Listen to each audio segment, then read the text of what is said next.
Hello बच्चों। पिछली class आपने मेरी देखी थी, उसमें मैंने आपको वर्ण के भेद बताए थे कि वर्ण के दो भेद होते हैं। पहला भेद होता है स्वर और दूसरा होता है व्यंजन। तो मैंने उसमें आपको स्वर कौन कौन से होते हैं ये भी बता दिया था कि स्वर कौन से होते हैं। बच्चों आज की क्लास में हम सीखते हैं स्वरों का वर्गीकरण। किसका? स्वरों का वर्गीकरण।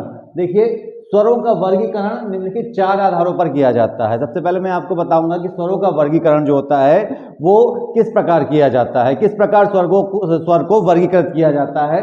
तो ये चार आधार हैं। नंबर पहला है, आइए समझते हैं, उच्चारण में लगने वाले समय के आधार पर। ये जो स्वरों का वर्गीकरण है ये नंबर 1 उच्चारण में लगने वाले समय यानी मात्रा के आधार पर किया जाता है कि हम जो भी शब्द उच्चारित करते हैं, हम जो भी स्वर उच्चारित करते हैं तो उसमें कितना समय लग रहा है, उसमें कितनी मात्राएं लग रही हैं, उन मात्राओं के आधार पर स्वर का वर्गीकरण किया जाता है। तो ये हमारा पहला हो गया, उच्चारण में लगने वाले समय यानी मात्रा के आधार पर स्वर का वर्गीकरण।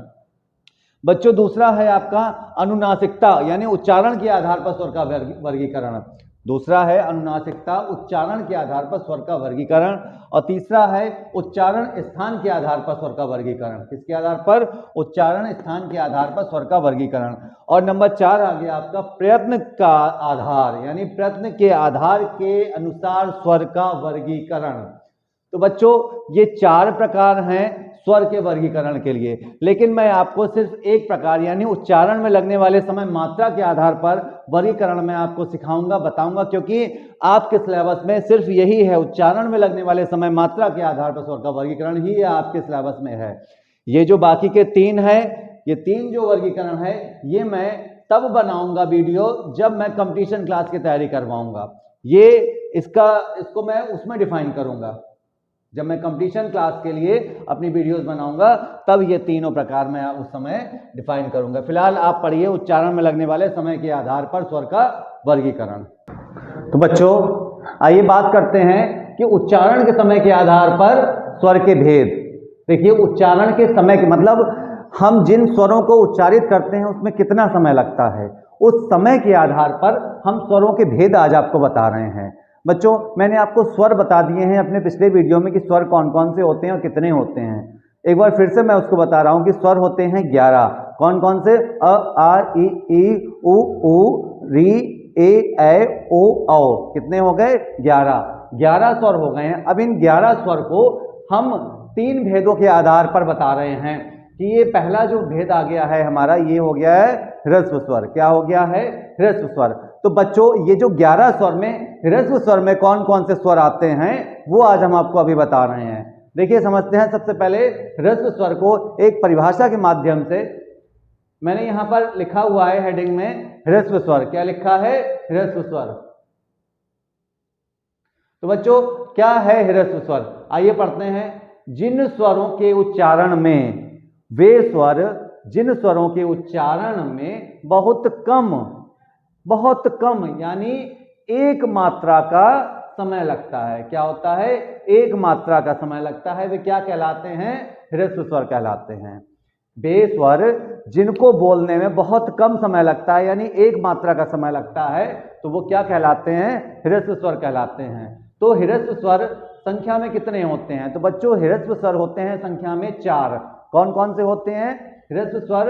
अ, ई, उ और री। ह्रस्व स्वर संख्या में कितने होते हैं? 4 हैं। ये क्वेश्चन आता है, अक्सर आपके परीक्षा में पूछा जाता है कि ह्रस्व स्वर संख्या में कितने होते हैं। तो याद रखिए ह्रस्व स्वर संख्या में 4 होते हैं। क्वेश्चन कैसे पुटअप करते हैं परीक्षा में?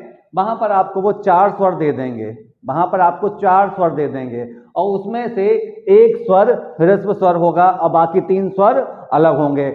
वहां पर आपसे पूछा जाएगा कि इसमें से ह्रस्व स्वर कौन सा है, उस पर आप सही टिक लगाइए। ठीक है, उसको टिक करिए, उस पर सही का निशान लगाइए। तो जब आपको पता होगा कि ह्रस्व स्वर कौन से होते हैं तभी तो आप उसको सही टिक लगा पाएंगे। तो आइए समझ लीजिए पहले ह्रस्व स्वर क्या हैं। तो बच्चों ह्रस्व स्वर वो स्वर हैं जिनको बोलने में बहुत कम समय यानी एक मात्रा का समय लगता है, वे ही ह्रस्व स्वर कहलाते हैं। ये संख्या में 4 होते हैं। कौन कौन से? अ, ई, उ, री। कौन कौन से? अ, ई, उ, री। ये ह्रस्व स्वर के अंतर्गत आते हैं। तो बच्चों अब आइए समझते हैं दीर्घ स्वर को। जैसा कि मैंने बताया है आपको कि सबसे पहला आ गया आपका ह्रस्व स्वर, नंबर 2 आ गया है आपका दीर्घ स्वर और नंबर 3 आ गया है आपका प्लुत स्वर। ठीक है, तो ह्रस्व स्वर मैंने आपको यहां समझा दिया। आइए समझते हैं कि दीर्घ स्वर क्या होता है और उसके बाद में समझेंगे कि प्लुत स्वर क्या होता है। आइए समझते हैं दीर्घ स्वर को। वे स्वर जिनके उच्चारण में ह्रस्व स्वर की अपेक्षा दुगना समय लगता है। वे स्वर जिनके उच्चारण में जिन स्वरों के उच्चारण में ह्रस्व स्वर की अपेक्षा दुगना समय लगता है वे क्या कहलाते हैं? दीर्घ स्वर कहलाते हैं। सबसे पहली बात यहां पर मैंने अभी आपको ह्रस्व स्वर बताए थे कि ह्रस्व स्वर कौन कौन से होते हैं। तो बेटा ह्रस्व स्वर अ, ई, उ, री।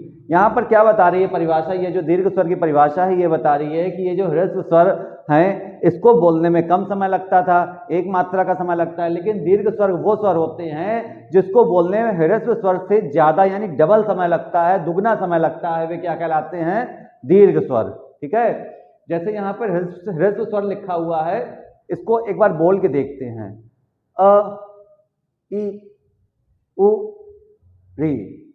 अ, ई, उ, री। इसको बोलने में ज्यादा समय लग रहा है? नहीं लग रहा है। इसको बोलने में सिर्फ एक मात्रा का समय लग रहा है। जबकि ये जो हमारे दीर्घ स्वर हैं ये संख्या में कितने हैं? 7 हैं। संख्या में कितने हैं? दीर्घ स्वर 7 हैं। याद रखिए दीर्घ स्वर संख्या में कितने हैं? 7 हैं। कौन कौन से हैं? आइए पढ़ते हैं। आ, ई, उ। जैसा कि बताया गया है कि ये जो दीर्घ स्वर हैं इनको बोलने में ह्रस्व स्वर से दुगना समय लगता है। तो आइए बोल कर देखते हैं दुगना समय लग रहा है कि नहीं। ह्रस्व स्वर हो गया अ और हमारा ये प्लुत स्वर ये हो गया है दीर्घ स्वर आ। डबल समय लगा, दुगना समय लगा ना। अ, आ। यहां पर आ गया हमारा ई। इसको बोलने में डबल समय लगेगा, देखिए दुगना समय लगेगा। ई, उ, ऊ। लगा दुगना समय। आ, ई, उ, ए, ओ, औ।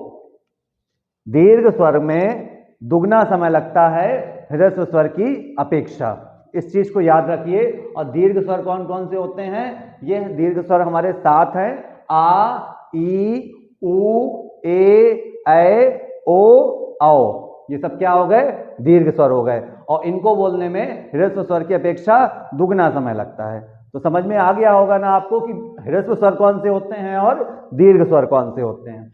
तो बच्चों इन दोनों के बाद आइए समझते हैं हमारा तीसरा जो है प्लुत स्वर कि प्लुत स्वर क्या है।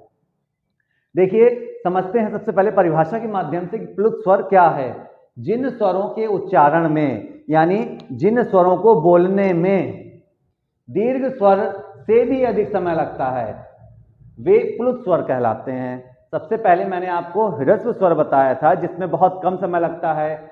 दीर्घ स्वर को बोलने में ह्रस्व स्वर से दुगना समय लगता है। अब ये आ गया है हमारा प्लुत स्वर। क्या आ गया है? प्लुत स्वर। तो इसमें क्या लगता है? इसमें है दीर्घ स्वरों से भी अधिक समय लगता है। मतलब जब हम प्लुत स्वर को उच्चारित करते हैं तो कितना समय लगता है? दीर्घ स्वर से भी ज्यादा समय लगता है। आइए उच्चारित करके देखते हैं कि ये प्लुत स्वर कौन से होते हैं। तो बच्चों मैंने एक उदाहरण यहां पे दिया है। क्या लिखा है? ये लिखा है ओम। क्या लिखा है? ओम। तो अब हम इसको अगर उच्चारित करते हैं तो देखिए क्या जल्दी से ये उच्चारित हो जाता है? नहीं होता है। इसको उच्चारित करने में इसका उच्चारण करने में हमको ज्यादा समय लगता है। देखिए ओम, ओम।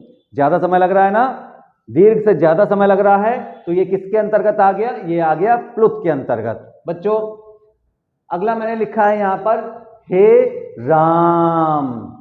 हे राम। ज्यादा समय लगा ना? किससे ज्यादा समय लगा? दीर्घ से ज्यादा समय लगा यहां पर। और यहां पर देखिए मात्राएं भी ज्यादा हैं। ये देखिए ये मात्राएं भी ज्यादा हैं। हे राम। हम यहां पर जोर देकर बोल रहे हैं राम को। किसको? राम को जोर देकर बोल रहे हैं। यहां पर ज्यादा समय लग रहा है, ज्यादा मात्राएं लग रही हैं। हे राम। आ गया हमारा जब हम किसी को बुलाते हैं। बेटा ये जो प्लुत स्वर है ये ज्यादातर किसी को बुलाने के लिए प्रयुक्त किया जाता है। ज्यादातर किसी को बुलाने के लिए प्रयुक्त किया जाता है। जैसे हमने किसी को बुलाया, सुनो, सुनो। तो सुनो में देखिए कितनी मात्राएं लग रही हैं, आगे लग रही हैं, हम उस पर ज्यादा समय व्यर्थ कर रहे हैं, बोलने में ज्यादा समय हमारा वेस्ट हो रहा है। कैसे? सुनो, एक जोर लगा रहे हैं सुनो पे, कहो, सुनो, लाओ, तो इसमें ज्यादा समय लग रहा है। तो ये किसके अंतर्गत आ गया? ये आ गया प्लुत स्वर के अंतर्गत। किसके अंतर्गत आ गया? प्लुत स्वर के अंतर्गत। तो बच्चों मुझे उम्मीद है कि आपको आज ये तीनों स्वर समझ में आए होंगे। मैंने पहला स्वर आपको बताया था, उच्चारण के समय के आधार पर स्वर के ये तीन भेद हैं। पहला स्वर आ गया है आपका ह्रस्व स्वर। क्या आ गया है? ह्रस्व स्वर। बहुत ध्यान से समझ लीजिए, इसी में से क्वेश्चंस आते हैं सारे, बहुत ध्यान से समझिए। एक बार मैं फिर से समझा रहा हूं।